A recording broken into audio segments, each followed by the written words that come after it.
2021 यही वो समय था जब छात्राओं ने हिजाब पहनकर कैंपस में घुसने की कोशिश की थी, लेकिन उन्हें बाहर ही रोक दिया गया था। और उसके बाद से शुरू हुआ था विवाद, जो अब फिर से दिसंबर आने को हुआ, लेकिन विवाद खत्म नहीं हुआ। हालांकि सुप्रीम कोर्ट तक मामला पहुंचा था, लेकिन वहां पर भी दोनों जजों के बीच में हिजाब पहनने या नहीं पहनने को लेकर मतभेद हो गया। ऐसे में अब दूसरी बेंच को केस ट्रांसफर करने की बात सामने आ रही है। इसी बीच में मौका मिल गया AIMIM मुखिया असदुद्दीन ओवैसी को फिर एक बार अपनी भावनाओं को उजागर करने का, व्यक्त करने का कि उनके मन में कौन सा ख्वाब पल रहा है, कौन सा सपना है जो उन्होंने भारत के लिए देखा हुआ है। मुस्लिम समुदाय के लिए कौन सा सबसे ऊंचा पद ओवैसी ने सोचा हुआ है। ओवैसी ने हिजाब का विरोध करने वालों पर तीखी टिप्पणी की है। कहा है, जब मैं कहता हूं मेरा ख्वाब है कि एक दिन इस एक हिजाब पहनने वाली लड़की इस देश की PM बनेगी, तो ये सुनकर लोगों के पेट में दर्द होने लगता है। मैं उन लोगों से पूछना चाहता हूं कि आखिर मुझे ऐसा क्यों नहीं करना चाहिए।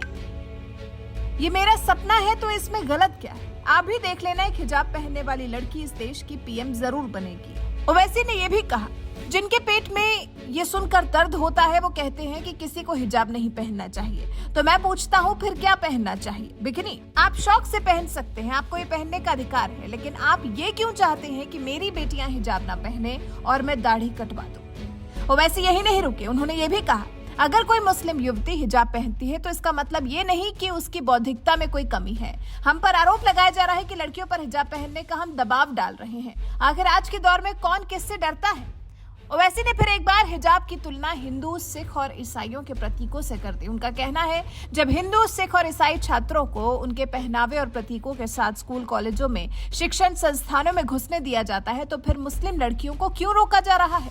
ऐसा होगा तो लोग मुस्लिमों के बारे में क्या सोचेंगे। अब जब ओवैसी ने अपने समुदाय के साथ फिर बाकी सभी समुदायों को भी लपेटा, तो इस पर बीजेपी नेता ने उन्हें हड़का दिया है।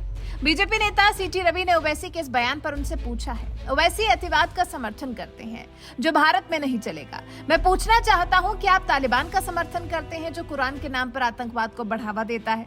क्या आप लादेन का समर्थन करते हैं जिसने अल्लाह के नाम पर आतंकवाद को बढ़ाया। बहुत से लोग यहाँ अल्लाह के नाम पर ही आतंकवाद बढ़ा रहे हैं, जो यहाँ नहीं चलेगा। बीजेपी नेता के अलावा और भी कई लोगों ने सोशल मीडिया पर ओवैसी के बयान पर तीखी प्रतिक्रिया दी है। मिस्टर सिन्हा नाम के यूजर ने एक मुस्लिम शख्स की तस्वीर साझा की है, जिसकी शायद कुछ महीनों की बच्ची को हिजाब पहनाया हुआ है, और कमेंट करते हुए लिखा गया है, hijab is choice. Sanjay ji views ने लिखा, कौन से बुजुर्ग ने कुर्बानी दी थी, नाम बताइए। क्या उस बुजुर्ग ने पाकिस्तान को बनाने के खिलाफ भी वोट दिया था।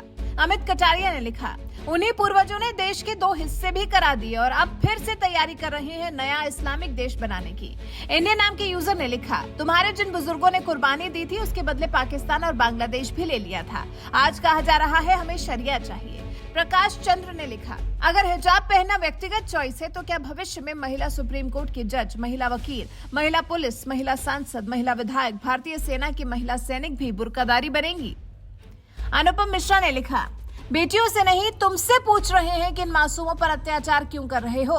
तो कुछ इस तरह से ओवैसी के कहे एक एक शब्द पर उन्हें विरोध का सामना करना पड़ा है। वैसे आपको बता दें, कर्नाटक का जो हिजाब विवाद था उसका अंत होना ही था कि सुनवाई कर रही बेंच के दोनों जजों की ही विचारधारा अलग हो गई, जिस वजह से फैसला नहीं हो सका। अब किसी दूसरी बेंच को मामला सौंपा जाएगा, उसके बाद फिर मामले में फैसला किया जाएगा। गुरुवार को अपना फैसला सुनाते हुए जस्टिस हेमंत गुप्ता ने पहले अपना फैसला पढ़ा और कहा कि वो कर्नाटक हाईकोर्ट के फैसले के खिलाफ याचिका को खारिज कर रहे हैं। वहीं जस्टिस सुधांशु धूलिया की राय अलग थी, उन्होंने कर्नाटक हाईकोर्ट के फैसले को खारिज कर दिया। साथ ही उन्होंने सरकारी आदेश भी खारिज कर दिए जिसमें शिक्षण संस्थानों में हिजाब पहनने पर रोक लगाई गई थी। जस्टिस सुधांशु ने कहा, कर्नाटक हाईकोर्ट ने गलत रास्ता अपनाया और हिजाब पहनना अंततः पसंद का मामला है, इसमें कम या ज्यादा कुछ नहीं है। अब जब सुप्रीम कोर्ट के 2 जजों के बीच ही इस मुद्दे पर सहमति नहीं बन पाई, तो एक तरह से ओवैसी को तो मौका मिल गया जिसे उन्हें भुनाना ही था। वैसे आप ओवैसी के बयान पर क्या कुछ कहना चाहेंगे। जिस तरह से हिजाब पहनने को लेकर ओवैसी तर्क वितर्क कर रहे हैं, उस पर आपके विचार हमें कमेंट कर जरूर बताएं।